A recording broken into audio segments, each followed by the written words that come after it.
Bonjour à tous, aujourd'hui je vous propose un sujet de bac sur la géométrie dans l'espace. Ici c'est le sujet donc du jour 2, 13 septembre 2021, l'exercice numéro 2, d'un petit QCM sans prétention, hein. Plutôt d'ailleurs des questions de cours. Et donc ça fait toujours du bien pour réviser comme ça quand on démarre sur la géométrie dans l'espace. Alors, tout d'abord, quand il y a un QCM, toujours, je le répète à chaque fois, mais regardez un petit peu les règles ici. Une réponse rapporte un point. Pour chacune des questions, alors ça c'est le plus important, une seule des quatre est exacte. Ça veut dire si vous trouvez la bonne, vous arrêtez. Si vous trouvez trois fausses, vous savez que la quatrième est bonne. D'accord? Donc c'est deux façons de faire. Pour répondre, évidemment, vous indiquez tout ce qu'il faut. Et dans le sujet, aucune justification n'était demandée. Nous, évidemment, comme d'habitude, on va donner toutes les justifications nécessaires à la compréhension des choses. Donc on est parti. On nous dit quoi? D'abord, on se place dans l'espace, rapporter un repère O, I, J, K, ça c'est classique. Et on considère 3 points, donc A, B et C. Une droite delta dont on donne une représentation paramétrique qui est dessous. On la reconnaît, avec ces trois équations, son paramètre T, d'accord, T qui décrit l'ensemble des réels. On est parti donc avec la première question. Parmi 4 points, donc A, par les points M, P, N et Q, quel est celui qui appartient à la droite delta? Pour savoir si un point est sur une droite ou pas, quand on a une représentation paramétrique, il faut essayer de trouver la valeur du paramètre, s'il y en a une. Donc on va essayer les 4 points, jusqu'à temps qu'on trouve le bon. Alors, tactiquement, moi je vous conseille de commencer par le deuxième. Je pense qu'ils ne vont pas mettre le premier, parce que tout le monde, enfin une grande majorité des élèves vont commencer par le premier, donc il y a des chances pour que le premier ne soit pas sur la droite. Mais je n'en sais rien, on va voir. Donc ici, je commence par P. Donc d'abord, premièrement, on va commencer donc par le point P. Donc deux coordonnées, moins 3, moins 4, 2. Qu'est-ce qu'on fait avec ce point? Eh bien, on va ici, dans notre système, remplacer x, y et z par moins 3, moins 4 et 2. Et ça doit être égal à 1 plus 2t pour le x. Ensuite, moins 2 plus t et 4 moins t. Mais il faut que ça soit le même t pour les trois lignes, d'accord? Et si vous trouvez une solution pour les trois lignes qui est la même, c'est que votre point P appartient donc à la droite. On résout. Donc moins 2t égale 4. Donc ça va faire t. Déjà, t égale moins 2. Ensuite, ici, moins t égale moins 2 plus 4 égale donc 2. Donc t égale moins 2. Ça commence bien. Et pour l'autre, t égale 4 moins 2, t égale 2. Donc ça ne va pas. Impossible. D'accord? On ne peut pas avoir deux valeurs différentes. Donc, P n'appartient pas à delta. Ça partait très bien, mais voilà. Alors P, c'est la réponse C. Donc, on va essayer maintenant la réponse B. Donc, essayons donc le point... c'est pas B, pardon, c'est la réponse B, mais c'est le point N. Coordonnées moins 3, moins 4, 6. Alors, on essaie la même chose. Donc, je mets moins 3, moins 4, 6. Je mets ensuite 1 plus 2t, moins 2 plus t, et 4 moins t. Et on résout de la même façon, tranquillement. Moins 2t égale 1 plus 3 égale 4. Donc t égale moins 2, ça ne change pas, de toute façon c'est la même. Ensuite, on a la même ligne encore. Donc là, si vous résolvez, ça va faire pareil. Alors je vais le faire, mais ça fait moins t égale 2, t égale moins 2. Encore une fois, ça commence bien. Est-ce que ça finit pareil? T égale 4 moins 6 égale moins 2. Donc ça, c'est parfait. Donc en fait, le point N correspond à la valeur moins 2 du paramètre. Donc c'est un point de la droite. Et normalement, on s'arrête. C'est pas la peine d'essayer M et Q, puisqu'on sait qu'ils ne marcheront pas. Alors on va quand même le faire par acquis de conscience. Voici le système que ça donnerait. Donc en haut, on aurait moins 2t égale à moins 2 moins 1. Donc t serait égal à moins 1 sur moins 2, 1 demi. Ensuite, moins t serait égal à moins 2 moins 1. Ça ferait moins 3, donc là on s'arrête tout de suite. C'est pas possible, parce que t soit égal à 3 et 1 demi, donc ça n'était pas le point M. On vérifie quand même le dernier, le point Q. Voici le système. Moins 2t serait égal à 1 plus 5, 6. Donc ça me ferait t égale à moins 3. Moins t, moins 2 plus 5, moins t égale 3. Donc t égale moins 3, ça part bien. Par contre ici, t égale 4 moins 1, 3. Ça pose problème, il nous fallait un moins 3. Donc On n'a effectivement qu'une seule bonne réponse, c'est la réponse B, c'est le point N qui est sur delta. Deuxième question, alors là c'est trop facile je pense, mais bon, on va quand même la faire. Un point pour ça le jour du bac, là quand même, c'est un petit peu donné. Donc, coordonnées d'un vecteur, c'est coordonnées du point d'arrivée moins point de départ. Donc ici, coordonnées de B moins celle de A, 2 moins 1, 1, 1 moins 0, 1, 0 moins 2, moins 2. On vérifie, il y en a forcément un qui va marcher. Et vous voyez qu'ici, c'est la réponse C. Toutes les autres ne vont pas. On vérifie quand même. Voilà.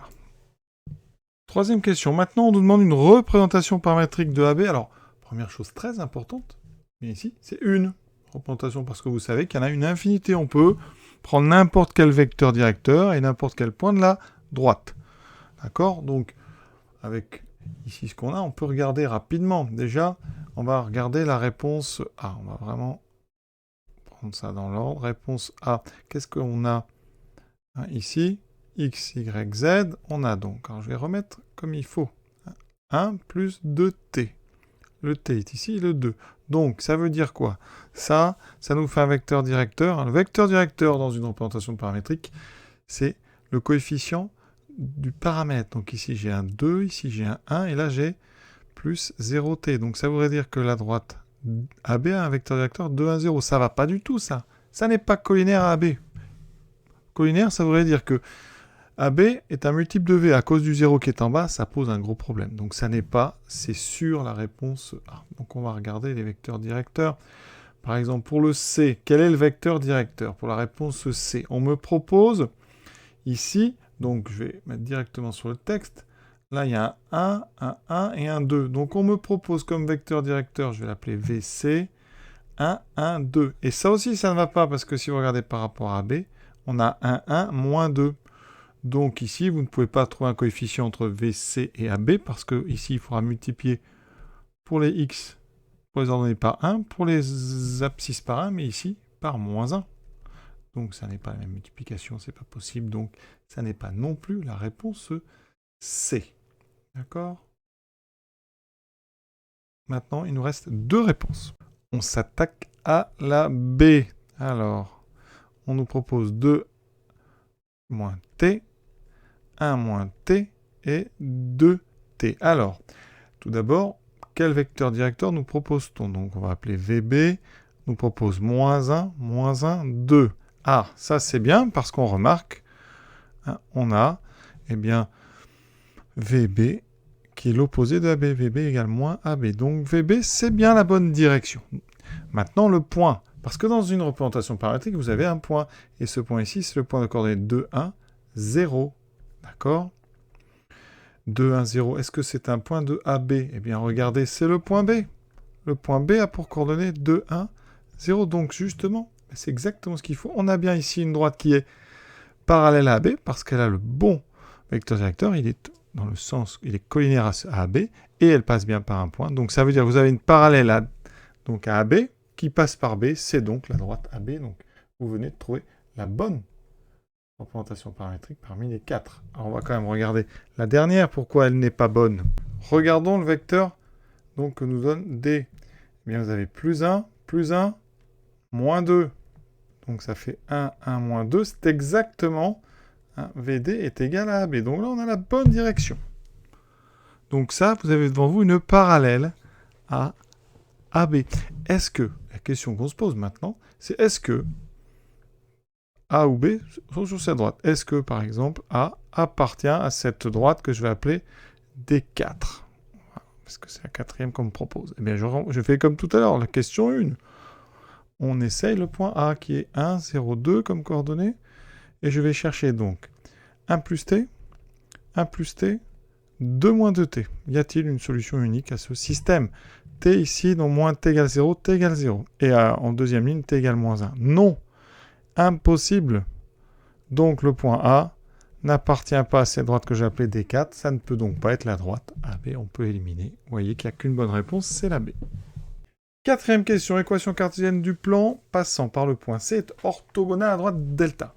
Alors déjà, ça c'est intéressant qu'elle soit orthogonale à delta. Delta a pour vecteur directeur, on a trouvé un tout à l'heure, Hein, delta, elle est devant nous, là. Hein. Donc, c'était pour vecteur directeur, je vais l'appeler V. C'était 2, 1, moins 1. Donc, V est un vecteur et normal au plan cherché. Le plan qu'on cherche dans la question. D'accord? Et on va l'appeler par exemple plan. Voilà, P. Il n'y a qu'un plan pour l'instant. C'est très clair. Alors, ça veut dire que V est normal à P. Donc, le plan P admet une équation cartésienne sous la forme, alors 2x plus 1y, donc plus y, moins 1z, donc moins z, plus d égale à 0, avec d qui est un nombre réel qu'il faut déterminer avec la deuxième condition, c'est que ce plan doit passer par le point C. Or, C appartient à P, donc quand vous remplacez 2xc plus yc moins zc plus d, ça doit être égal à 0. Je remplace les coordonnées de C. C, c'est le point de coordonnées 0, 1, 2.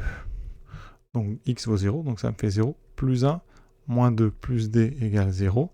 J'obtiens d égale 1. Donc, l'équation du plan dont on parle, c'est 2x plus y moins z plus 1 égale 0. Alors, regardons ce qu'on nous proposait.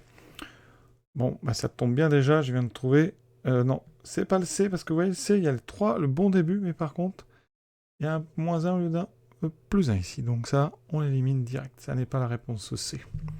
Ensuite, réponse B, 2x plus y moins z plus 1 égale 0. C'est la réponse B. Voilà.